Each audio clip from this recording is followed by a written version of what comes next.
1. I'd like to share this story that I've been carrying around with me for the past 9 years. Out of respect, I will be referring to my grandma as babcia, the Polish word for grandma. 9 years ago, I had my first communion in May. My babcia really wanted to come, but she had a stroke shortly before, so she couldn't make it. During the week after, she had 2 more strokes and was being hospitalized. On her final day, she had lots of energy and was very talkative. Then she went to take a nap and passed away. This happened during a weekday, so my aunt, who was with her at the time, called my mom to pick me up from school to come to the hospital. When we arrived, my babcia's body had already gone cold, and the staff was waiting on us to say our goodbyes before taking her. The nurse told us that a priest wasn't available, but a nun was. My aunt asked if she was Polish. That was the only language my babcia spoke. And the nurse said yes, so went to go get her. The nun came in very quietly and quaintly. She was middle-aged, had a soft-spoken voice. She was wearing glasses. My eyes immediately narrowed down to her feet. They were not touching the floor. They were only about a centimeter off the ground, but it was so noticeable to me. A rosary was strewn about her knuckles, and she had made her way over to the hospital bed. She quietly asked my mom if I could leave the room, and before my mom had a chance to speak, I said no. She persisted that I leave, but being the stubborn child I wasn't going to leave the room. She didn't get mad, but she almost looked hurt. Nonetheless, she carried on. She started speaking to my babcia in Polish. She began saying the rosary, but about halfway through she stopped. Eerily, she started having a conversation with my babcia, talking about personal things that she would only know if she knew her. She was laughing quietly and smiling a lot. She finished her prayers and walked over to my aunt. She was saying goodbye and was about to leave. My aunt wanted to know her name and which parish she came from. She gave her that information and slipped through the door. Later that day, my aunt called the parish and asked to speak with that sister. The priest told her that he had never known anyone by that name or by that appearance who worked there. A few days after the funeral, I was at home by myself. Back then, we had a home phone. I saw the caller ID was 0000000. Even as a kid, I knew that was odd. I picked up and said, "Hello?" and was greeted with static. But as I listened closer between the static, I could hear a muffled female voice whispering to me. Again, I said, "Hello?" and I could hear more of the voice. I hung up, freaked out, and went outside until my mom came back home. Come evening, the same phone number was calling us. This time my mom picked up, and her face went pale. She looked like she had just seen someone shot. When she got off the phone, she told me that babcia had been talking to her, but she had sounded rushed and worried. My aunt also got a string of phone calls from the same number that week, saying the same thing my mom did. Ever since then, neither of us have gotten those phone calls, nor have we ever heard or seen of that nun again. 2. I really need to tell this story, and see if after 3 years someone else may have a clue. I've been experiencing supernatural and paranormal phenomena since I was about 8 years old. I'm almost 34 now. I've always just dealt with it, but a while back things became so weird that I don't know what to do with it. The really strange things started with what I believe was sleep paralysis, and then I started having what felt like out-of-body experiences. Only it began by being pulled from my body by something. Sometimes when I'm not feeling well, I like to watch a movie as I fall asleep. One of my personal favorites for sleep is Ever After. I like the soundtrack, and it's a pretty quiet movie. I know, a lot of people hate this movie, but whatever. After lying down, facing away from my television for about 10 minutes or so, it sounded like someone changed the movie I was watching. I heard what sounded like a group of people talking. but I continued to lay there with my eyes closed, trying to figure out what was playing on the television. Then I heard just one voice say the following words, written phonetically as I'm not sure how to spell whatever language this is. It sounded like chanting. I continued to listen until about the third time the phrase was repeated. Ein ma'in mun sada, in ma'in mun sada.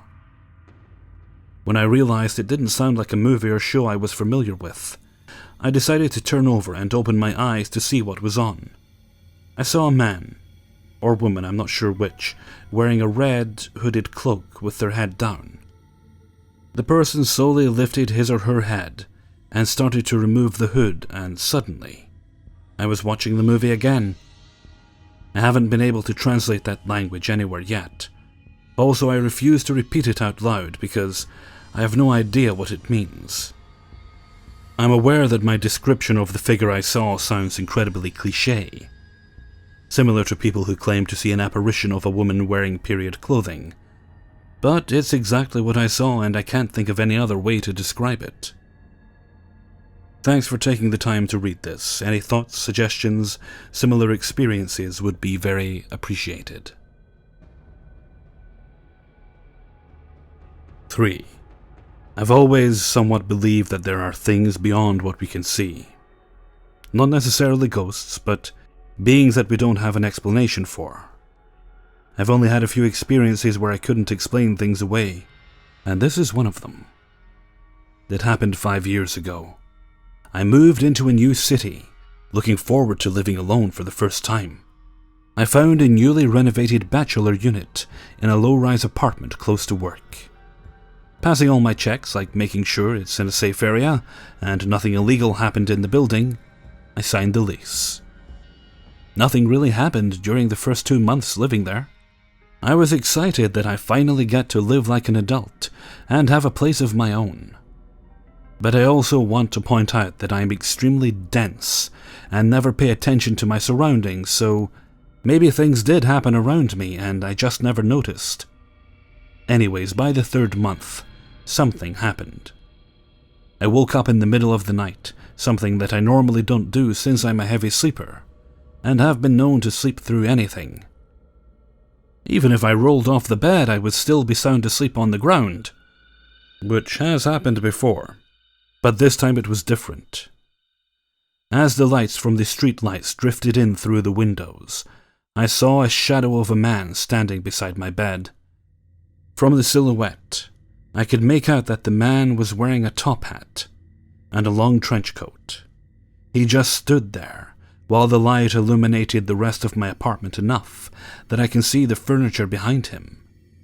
He remained a shadowy figure that just seemed to absorb all light.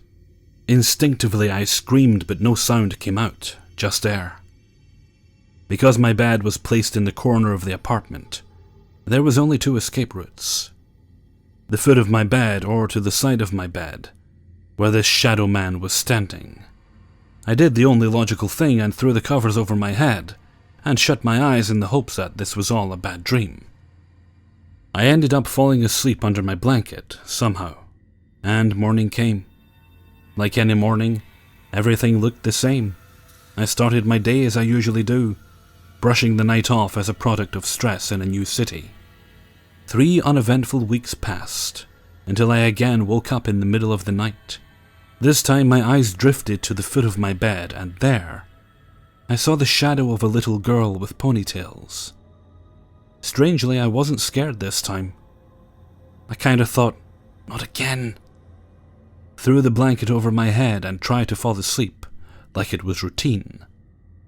Morning came, and again, I went about my day, telling my co-workers what happened. I tried to explain it away as an illusion of some sort, but nothing in my apartment can create silhouettes resembling a person. Every day after work, I would nervously go about my normal routine, but always Skyping someone so I wouldn't feel so alone. This went on for a few weeks until I eventually stopped feeling scared and lived normally again. I never did see shadow people after that. I went on to stay in that apartment for 2 years, partly because I was too lazy to move and partly because I was in denial about the whole thing ever happening. Looking back, I think I was both stupidly brave and extremely dense. I did have small things happen during my tenancy, like the TV turning off and on randomly throughout the year, but I chalked it up to my TV being cheap. Turns out when I moved, the stupid TV never acted up in the new apartment. So yeah, I'm stupid. I told my superstitious mom and aunt about my experience, and it just turned into a whole lot of ghostly tales they've experienced. When I have time, I'll share it on Reddit. 4. When I was a kid, I'd visit my mom's friend's house with my mom. Now, the place wasn't severely haunted, but there were ghosts. I have 3 stories, 2 from the same visit, the other from another visit. First story. This is one of the 2 on the same visit. Okay. So there are only 2 rooms where things have occurred. Kitchen and what's now a storage room upstairs. More on that room later. Okay. So it was 8 PM or 9 PM when I fall asleep. I woke up sometime during 1 AM. I heard quiet, but clearly heard a tapping sound coming from the kitchen, like someone tapping a spoon on the counter. We were sleeping on an air mattress in the living room, which has a doorway connecting to the kitchen. I didn't know who it was. My mom was asleep on the mattress. It was either my mom's friend or the cat here. I didn't know exactly what the noise was, but I went in the kitchen and nothing. Second story. This one isn't mine. This one isn't creepy at all, but interesting and curious. This didn't happen during the same visit as the first story, but the story was told then by my mom's friend. She was there in the living room, standing across the room from the TV, watching a show where this guy was talking about God and how he gives us what we need in the right moments, that kind of stuff. Well, right then and there, a glove that had been missing from the other half of the pair dropped on the ground behind her. Good timing. It wasn't put there gently either. It was slapped with lots of force. Third story, when I was there, sometimes I would hear quiet clutters or little bangs coming from that storage room upstairs. It used to be my mom's friend's parents' bedroom. We all think it's them that are in the place. They are nice ghosts. They are here to help, not harm. Sometimes I also hear footsteps up there, and while I haven't been able to make it out, or prove it is what I think it is, sometimes I hear whispers. It's mostly inaudible, but the tone and mannerisms of the talking, and the few words I can make out, sound like a request to do something for someone. None of this is creepy, just thought you guys might like it. Thanks for reading. 5. My life has been turned upside down and backwards many times. So many times, in fact, that I wonder why the twists seem to take the shape that it has so repetitively. With the last several years culminating in several life changes that started when I was a child, introspection set in, and I began to really sift through the years seeking answers. Or at the very least, some kind of clues. Nearly going blind will do that to you. Nearly dying several times didn't seem to be the ticket. But those are tales for another time. The differences in my life from others I know has been so dramatic that in the growing darkness of my sight, I began to try to piece together something. Was I always different, or was this difference pushed onto me? Or was I always different and then made more so? Going back into my memories, the differences begin right away. No one else I know can remember their first steps, getting diapers changed, the distaste for the feel of plastic pants over their underpants as they are potty trained, the first feel and silence of being sat in a depression of snow at 10 or 11 months. I could read well before entering kindergarten because of my mother's teachings, since she labeled everything with the name of the thing in our shared bedroom, even my crib. Yes, I can clearly remember those times, even the abuses my parents and elder siblings sent my way, though those didn't ramp in intensity until after I was back home and turned 6 years old. Forgive me, I'm getting slightly ahead of myself, but with reason, as you'll eventually read. Oh, and my blindness that I avoided, which you've doubtlessly been asking yourself about. Trauma-induced cataracts from concussive impacts to my head from beatings and car accidents. No, not when I was driving.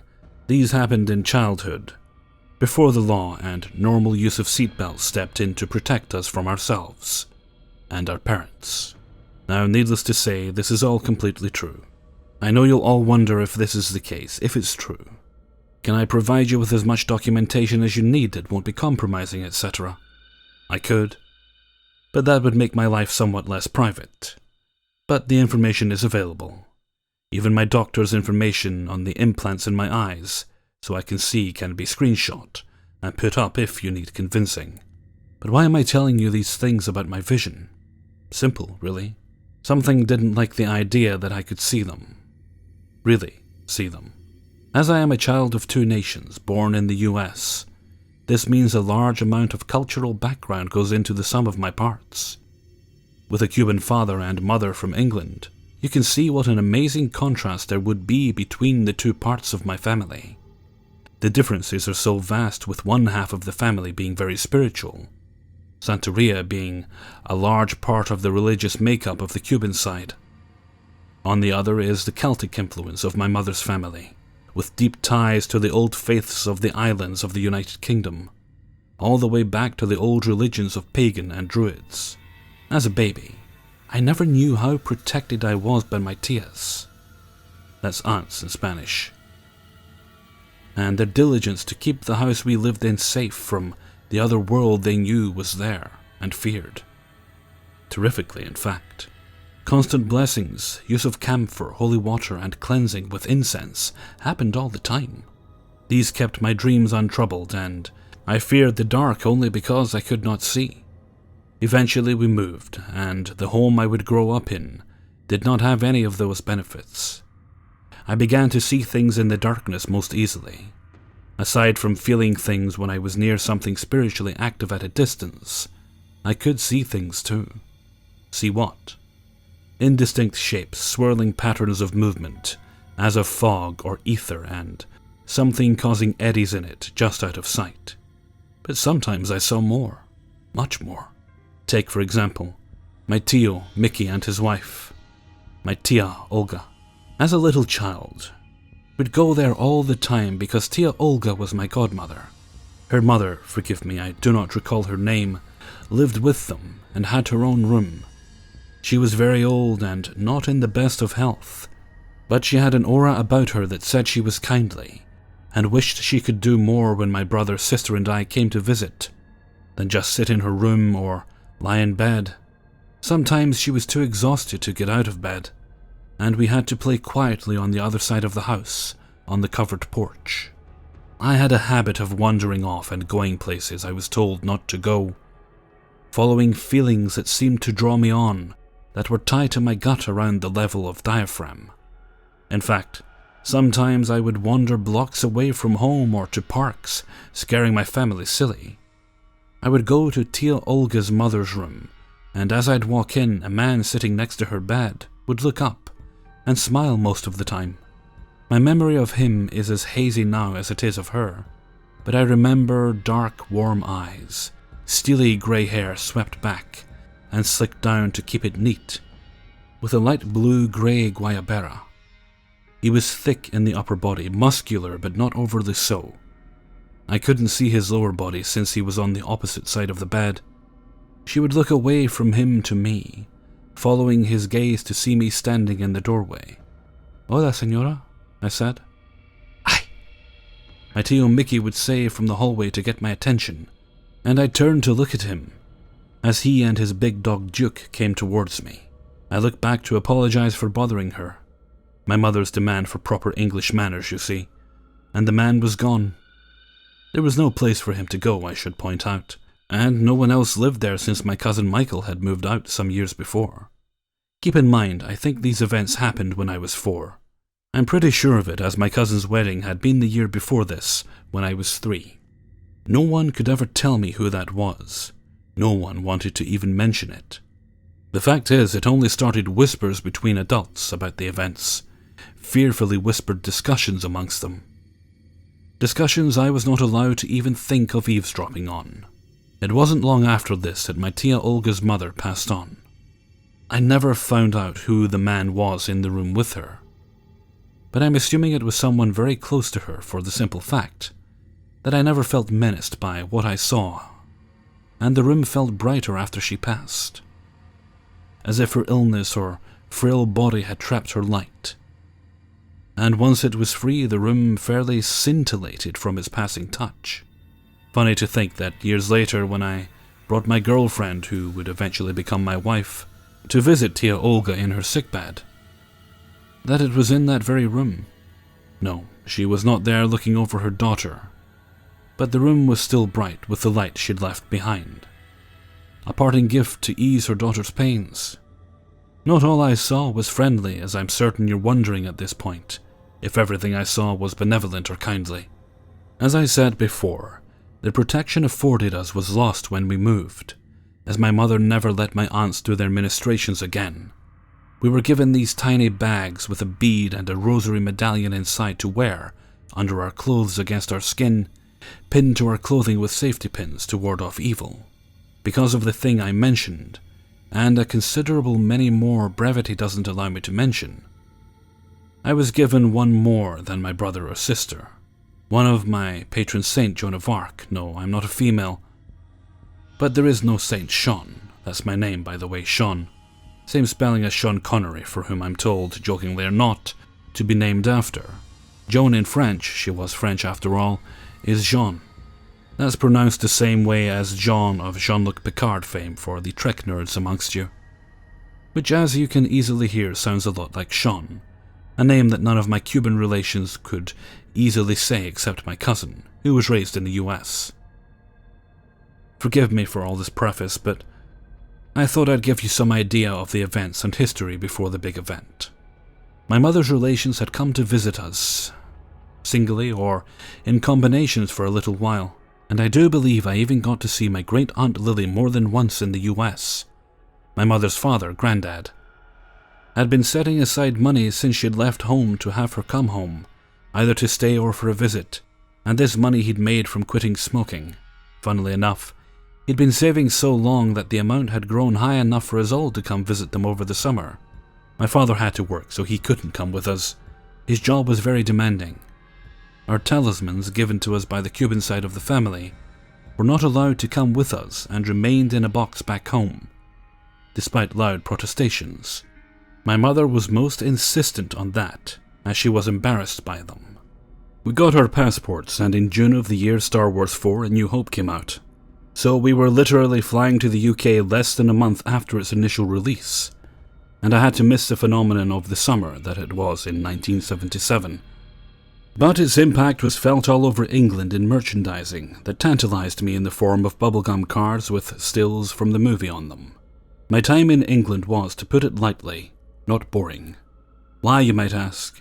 Whether it was walking everywhere or taking buses or trains, we were dragged to every moor, castle, monument, palace, and place of interest my mother could think of to see. This is in direct contrast to the part of Los Angeles where we'd lived, that requires a car and a long trip to get anywhere meaningful. It was a shock, to say the very least about it, one can say.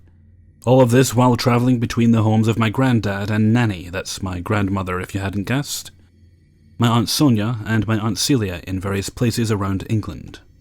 From Heathrow, we were driven out of the city to my Aunt Sonia's home, and outfitted the next day with cagoles and wellies.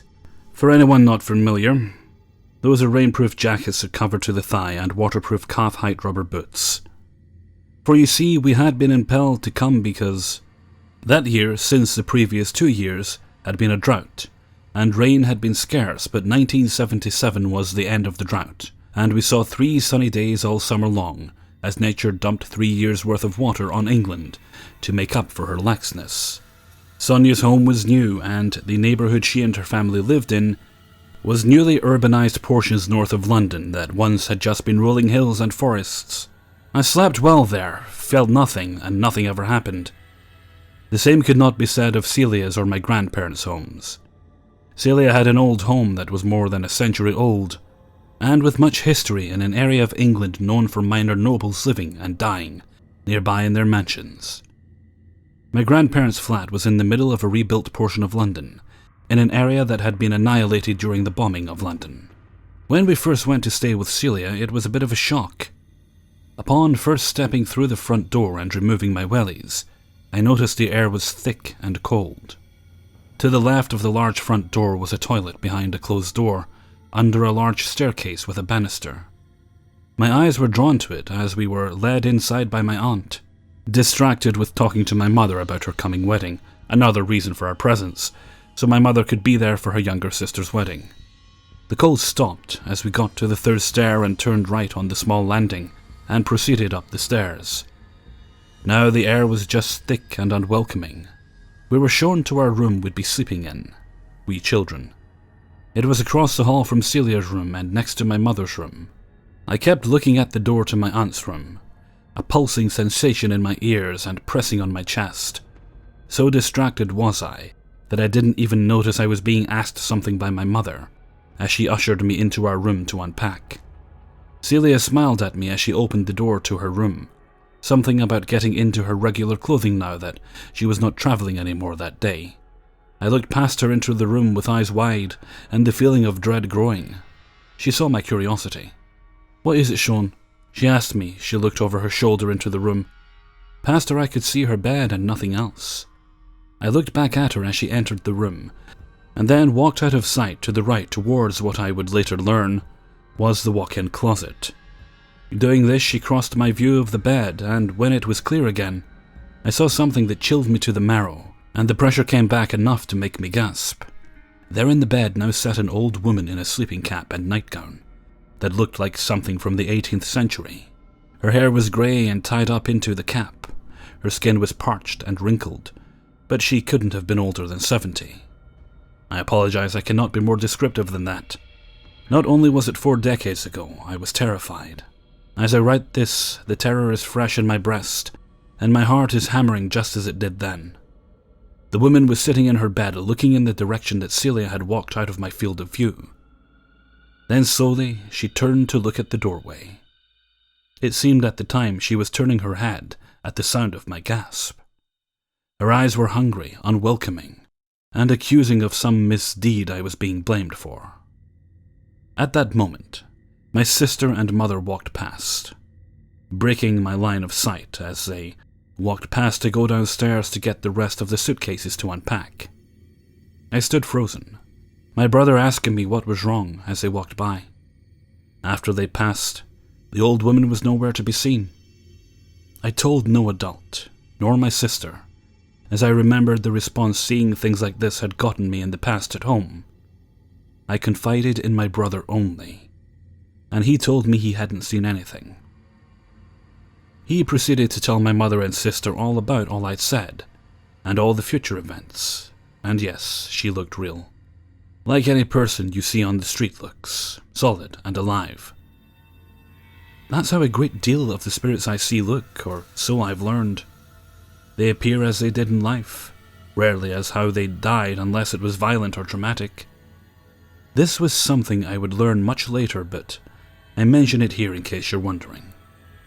Needless to say, I always kept my eyes averted from her room, so I'd never see that woman again, even refusing to use the upstairs bathroom, as I'd have to pass her and risk seeing or feeling her again.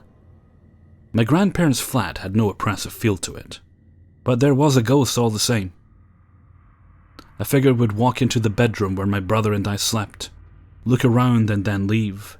He was dressed in a strange helmet shaped like a brimmed soup bowl with a chin strap, and a very strange heavy jacket with leather buckles that looked water resistant. I could never see his feet as it was always too dark in the room. As the man entered, he always seemed to bring a light with him, as if he glowed mildly. Otherwise, I would not have been able to see much of him in the pitch dark of the middle of the night. I have no idea if I woke each time he came, but when I did awake, it was usually prefaced by the feeling that I thought my mother had just walked in to check up on my brother and I, which she did now and again. One thing I forgot to mention was my mother's morbidity, when it came to graveyards. She has been tracing our family tree for ages, and this meant we were usually dragged to find headstones with her maiden name on them. One particular graveyard near my granddad's flat was, apparently, where my great-grandparents were buried. This graveyard was never empty of people, walking through it and looking around. We'd been there many times, clearing the weeds and bracken from the shared grave of my great-grandparents, and placing flowers before I asked my mother why so many people were milling about. Her answer was, "I don't know, Sean, what people?" she asked as she looked around, finally paying attention to what I asked her. As the youngest in the family, I'm rarely listened to, and almost everything I said was dismissed or outright ignored. Never before had I wished my mother had ignored my question. I looked up at all the people who were walking amongst the graves and pointed at them. Specifically, I pointed at a girl with reddish hair, tied up in a pink ribbon, that was wearing a light sweater and a dress that came to her knees. Remember when I said we saw 3 sunny days that summer in England? This was not one of them. We were in our rain gear. This girl and all the others were not. They were all in different attire. Some looked dressy, such as suits and dresses, while others were dressed casually. Some looked like they were dressed in the current clothing styles. Some were considerably older. I had not noticed it before that moment. Further, not a single one of them had an umbrella or rain gear of any note to ward off the pattering rain I could hear making noise against the plastic cagoule hood. And though the rain was not falling heavily, it was falling around us sufficiently to turn a sweater completely sodden in minutes. Suddenly breathless, I realized 2 things. Ghosts can appear in the daylight outside, something as a child I'd assumed was a safe time. I would not have to worry about running into these things I was quickly becoming terrified of. And these ghosts had suddenly become aware of me, all of them. As if they were discomfited at staring at me, they all turned to look at me with impassive expressions on their faces, except for the girl I pointed at, and then each of them turned away and faded from sight. It was almost as if they pulled a screen in front of themselves, or stepped from one room to another by changing the focus of their attention. The girl with the reddish hair and pink ribbon, she didn't disappear. Instead, she smiled and stayed fairly close, listening to our conversations and watching, all in a completely non-threatening manner. No one seemed to notice her or see her throughout our time there, which I was eager to cut as short as possible. Threatening or not, I was leery of her and unwilling to let her close, always keeping my mother between us. I have no idea who she was, and I was too scared to find out or even try to talk to her. Just 2 things I must mention about this graveyard, not directly related to the ghosts or spirits I saw there. Firstly, the church that stood before it was where my Aunt Celia was married that summer. Secondly, this was where my granddad was buried when he died of a massive heart attack in his flat in August, just after my mother's birthday. And no, I never saw him again. His spirit, despite staying in the flat many more days, never came to me. Nor, I might add, did the man in the helmet ever appear to me again. I'm sure most of this seems innocuous and far from dangerous to the reader. But you have to see it from the point of view of a 5-year-old child. Not only that, you have to understand that before this, I had never encountered so many and so often. Only had I ever seen things swirling away, or faces peeking out of my closet. But there was much more to see in England. Ever so much more. For instance, the area along the Thames where the beheadings of many condemned folks that had stayed their last days in the Tower of London gave me nightmares throughout my time there. Things I'd rather never recount or remember. Things that still leave me shaking when I see the Tower of London in pictures or film. Rooms filled with ancient torture devices at Windsor Castle and other museums gave brief flashes of things that made me sit up in my bed at night drenched in sweat for years. Darker things did occur to me during my stay in the UK. But let me finish with the event that seemed to mark the end of things as they had been. And none of the events eclipsed it. Though we stayed with the relations I mentioned, and never went to stay with my Uncle Billy, we did however get to visit some distant relations, distant in both lineage and mileage. One set was in Scotland, and was not spiritually noteworthy, except to say that it felt as safe as if I was back in my old home, as though something protecting me. I would later discover that the reason for this was that the family was said to be protected by a few spirits and an elemental. For those of you good with the search engine, you might discover my family name in Scotland just from the clues I have given you here. But the scariest experience I had was visiting second or third cousins of my mother's, Glynis and Roy. Once again, I apologize for not knowing exactly. They are a nice couple with a home that had a past they had no clear answers for. At my aunt's wedding, we were told by my Aunt Celia about the ghost of the bed. It was an antagonistic spirit that menaced only adult males that slept in the bedroom, not allowing them to sleep, shaking them, waking them with shrieking, attacking them, and other more painful events. They'd look into the history of the house, and it went back about 200 years. It being one of the old homes in Wales with a history rich and mostly lost through time. Of course, Roy had only been told these things and had never tried to sleep there himself. A friend of his had tried and left in the middle of the night, never to return.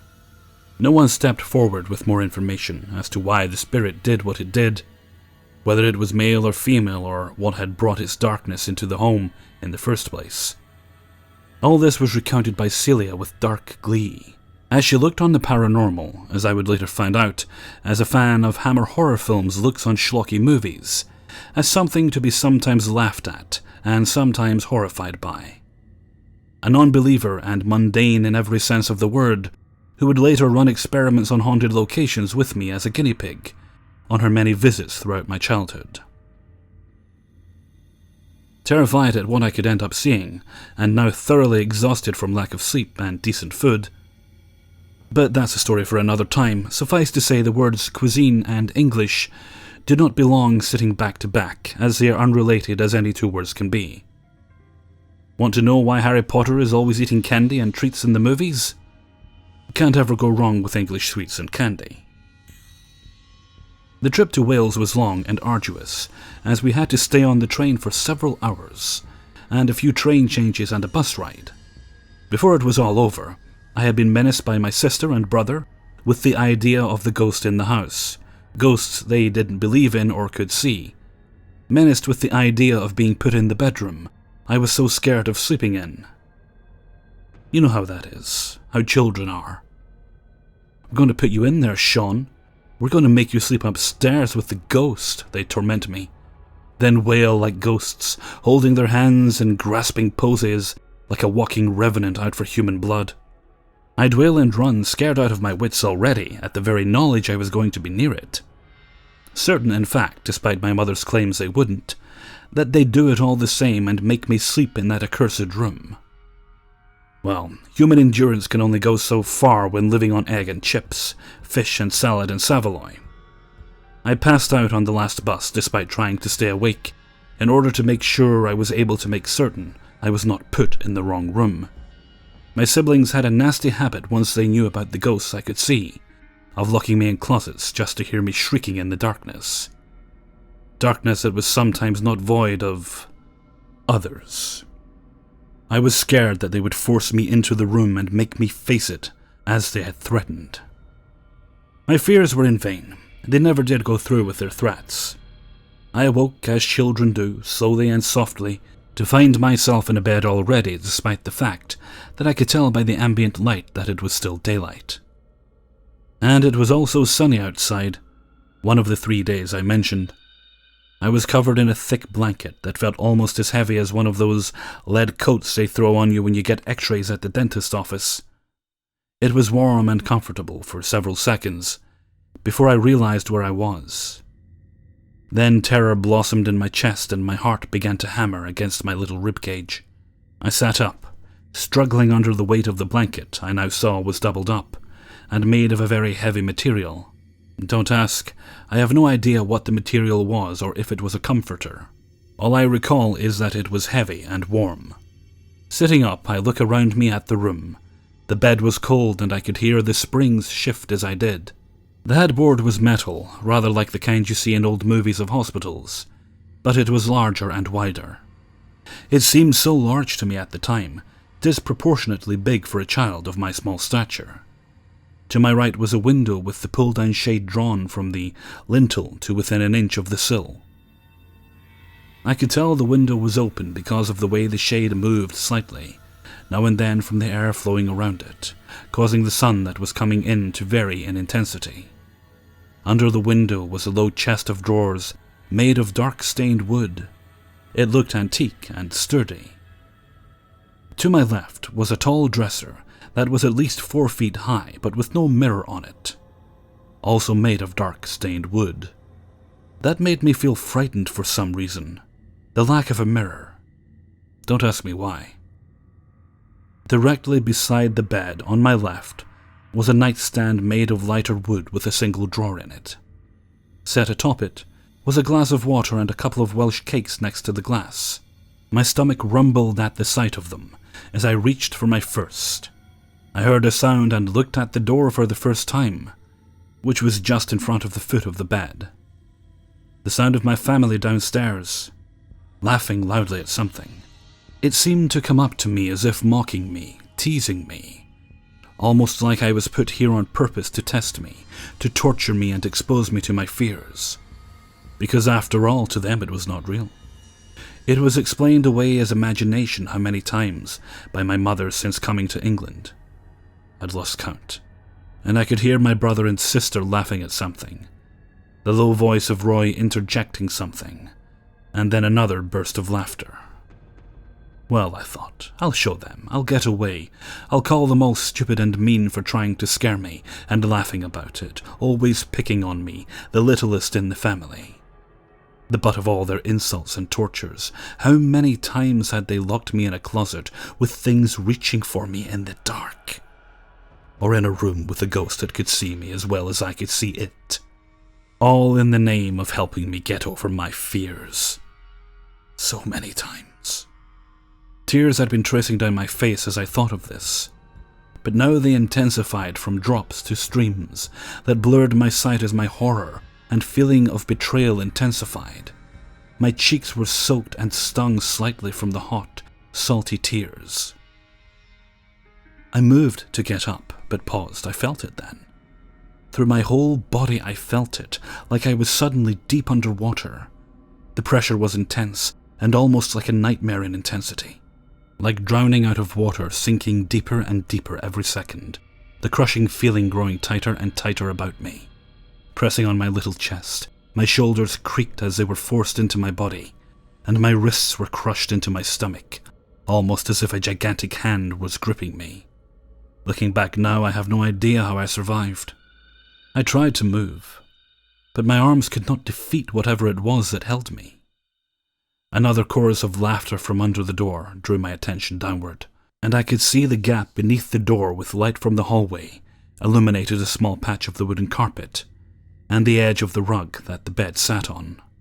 Fighting to draw enough breath to scream for my mother, all I could do was sip the air a little at a time into my lungs and let it out. I tried making noise, little gasps of, "Help! Mommy!" and calling for my sister and brother, but looking back, they couldn't have been louder than a whimper.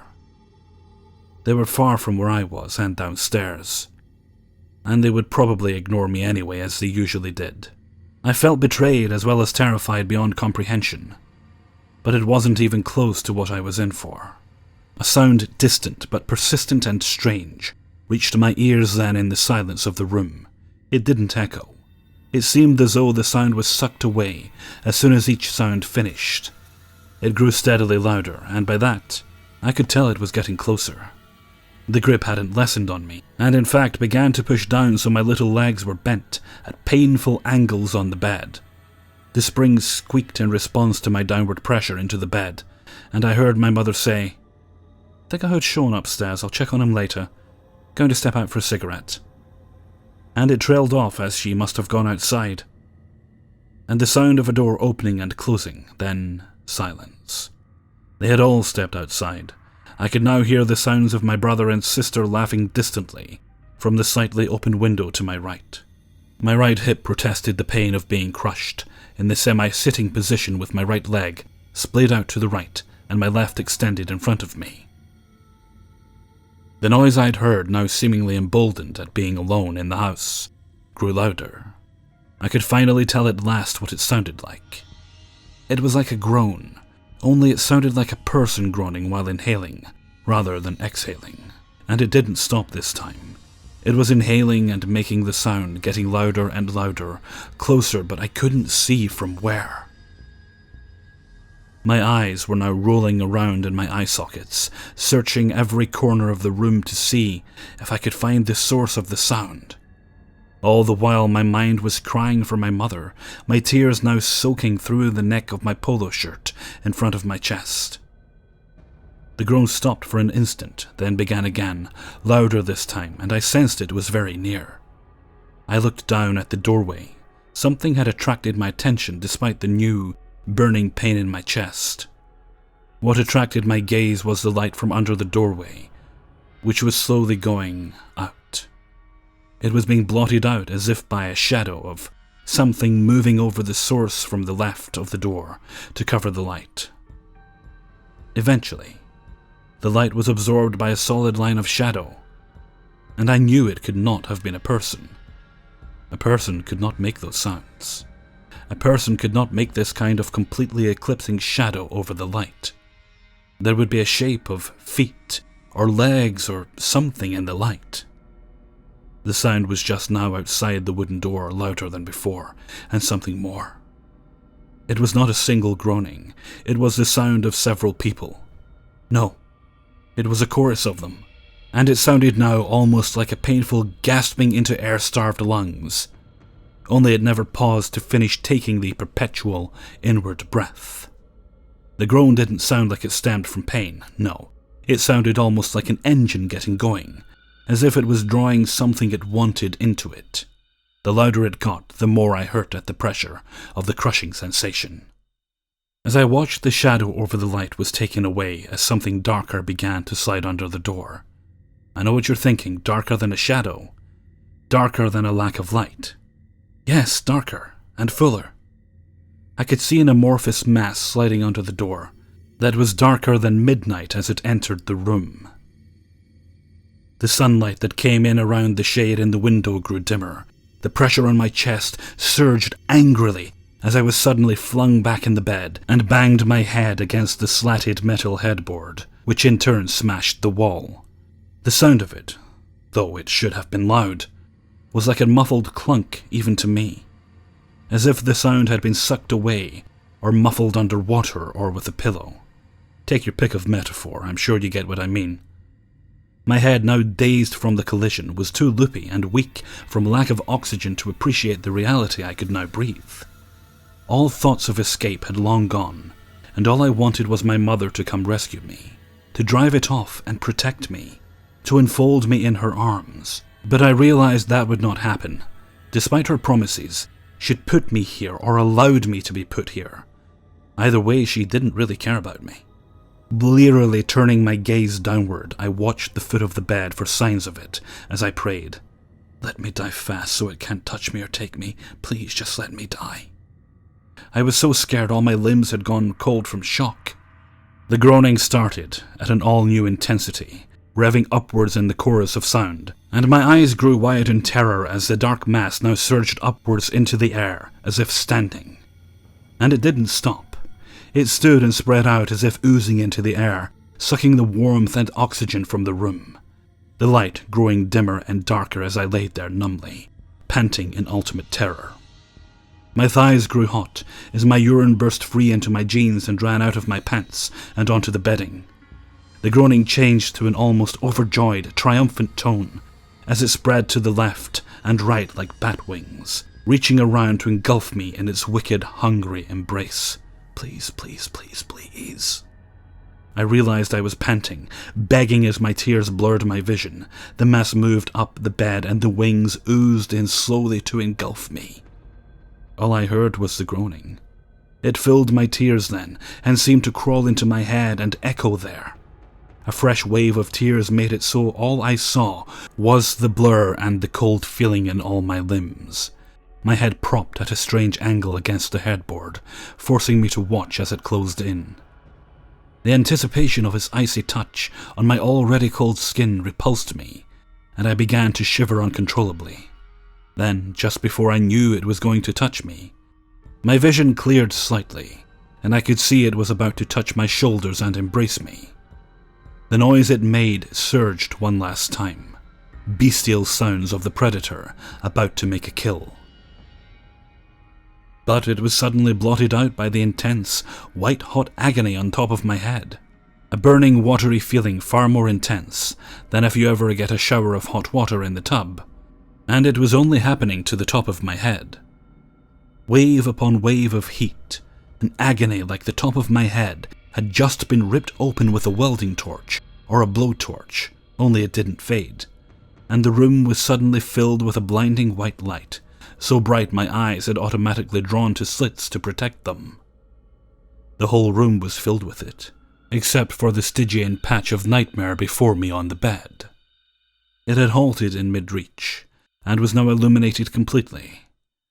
I could somehow tell it was in pain. Now I could see it entirely, and I wish to heavens I never did. The thing was made up of the images of faces and bodies, all black against black but easily discernible. All caught mid-scream, or wail or groan, or some position of pain and writhing, contorted in agony, moving slowly within the mass, undulating to the tune of their own trapped misfortune. All moulded together into a thin sheet of ultimate darkness, pressed into a fabric of utter damnation. This thing wanted me to become part of it. Don't ask me how I know, I just know. And though what was in it may have once been human, and had the potential for love and mercy, all that was left was the desire to add more to its flock of tortured souls. I have realized since then that the faces I saw, the darkness that it was all merely a covering for the real force behind it, the thing hiding behind the curtain of souls. The light in the room intensified, and the burn to my scalp lessened at last, allowing me to move slightly.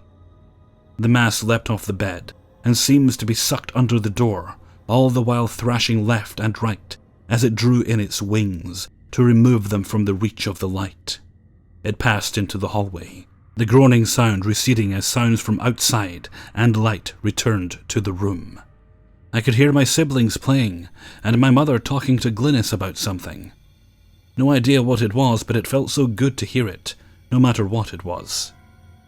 The light was dimming finally, and I looked around the room to see where it was coming from, weakly swiveling my head around to try and glimpse the source. But I was against the wall. Nothing should have been able to be behind me, and that is exactly where it always seemed to be. Always behind and above me, always out of sight. My strength, what little the light had imparted, was flooding out of me rapidly. The thing was gone.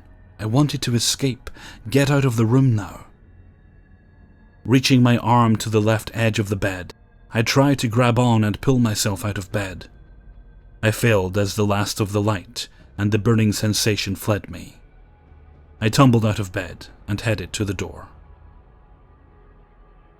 I don't remember hitting the floor. In fact, I don't remember anything that happened for the next 3 days.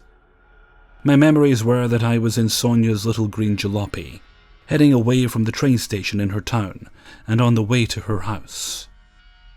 It took a long time to piece together the story, but here's what I know. They think I'd fallen out of bed after peeing it in that first day. I had gotten up, cleaned myself up, and my mother found me half-clothed, trying to change the sheets. They'd fed us supper, and I ate heartily of the wonderful food Glynis had cooked, and then we'd gone to bed. Through it all I acted normally but remembered none of it. Perhaps it was shock. What I do remember is eating the Welsh cakes. Glynis made them herself, even made me a stack to eat. That my brother didn't like them and my sister was trying to stay in shape for gymnastics meant I had all I wanted. You can say I'm delusional or that I'm not sane. You can say anything you like. I was never more scared than I was that day.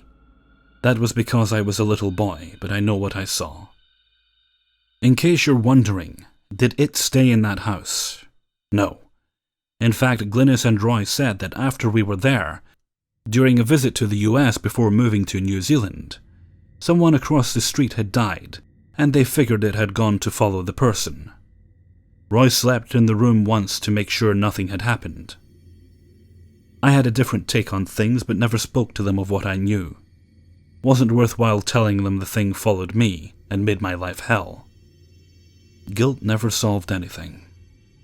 I don't know what it was. I don't care to name it. Give it a name if you need one. I could care less. What I do care about is that from that day on my life was different. It couldn't get to me. So my family turned dark.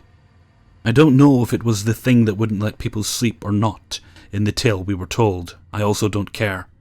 What I care about was that my family went from being what it had been to cruel and oftentimes vicious. After we came home, the darkness got to my father. I know this because he beat me until I was unable to keep control of my bodily function. Even gave me a concussion. All on Christmas Day in 1977. Merry Christmas. The reason? Because I accidentally opened the wrong present. Car accidents followed also. My father began to drive angrily, regularly. I even went through a windshield with a full backpack on at age 9. The only thing stopping me was the fact that the window wasn't made to shatter. 1970s construction, gotta love it. My mother began to regularly deal out damage to me because my siblings would blame me for things they wanted to see me punished for. And my siblings began to use me as a whipping boy when they were upset. As they explained it, and I'm quoting my sister here, "Just coming into a room with you in it makes me want to just hit you, Sean. Find something heavy and wham." To this, my brother quickly agreed with her. It made me feel worthless, and I withdrew from their presence as much as I could. This seemed to make them even more antagonistic. My brother acted as if he were always being egged on to find anything he could easily get away with, hitting me in the head with. This even included putting a metal nut on his finger and lashing out at me when no one was looking, especially the top of my head. Complaining to my mother was useless. I always received a tongue lashing to the effect that either it wasn't serious what was being done, or a shout at my brother to stop it. No further punishment to dissuade such behavior was ever meted out. The only solace I had in this time came from my Cuban grandfather, Papacito. He would protect me when I was near him. I was safest from all of them. Naturally, this dark thing made sure he was gone as soon as possible. My parents divorced suddenly, and my mother drove off my aunts and grandparents. Despite the fact they lived next door to us, she found a way to make them move.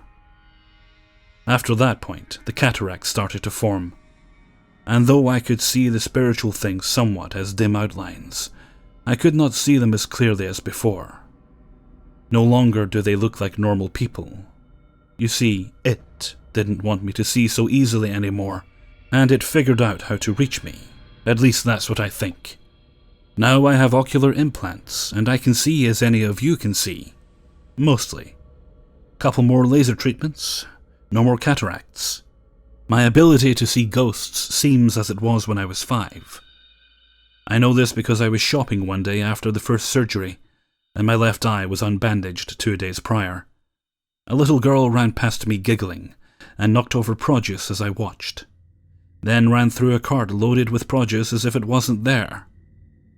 The person stocking the produce, a dour-looking Hispanic lady, never looked up to follow her. She only humphed in annoyance, and picked up the peppers, putting them back where they belonged. I asked if she saw the girl, and she gave me a puzzled look. You may be wondering, does misfortune still follow me? Are my steps dogged by this thing? No. It's gone now. And with good reason, I might add. But that, as they say, is another story. Hey everyone, Hellfreezer here, and thank you very much for listening to 5 True Paranormal Stories, episode 49. Thank you very much to everybody who allowed me to use their stories in this video. Well, I think this video turned out to be a bit of a beast. I knew that last story was going to be long, but I had no idea it was going to be as long as it was until I started recording it. Took plenty of breaks while recording that. It's the best way to get through longer stories, otherwise you're going to put too much strain on yourself and you won't be able to make any videos at all. And that would be very bad for all of us, especially me.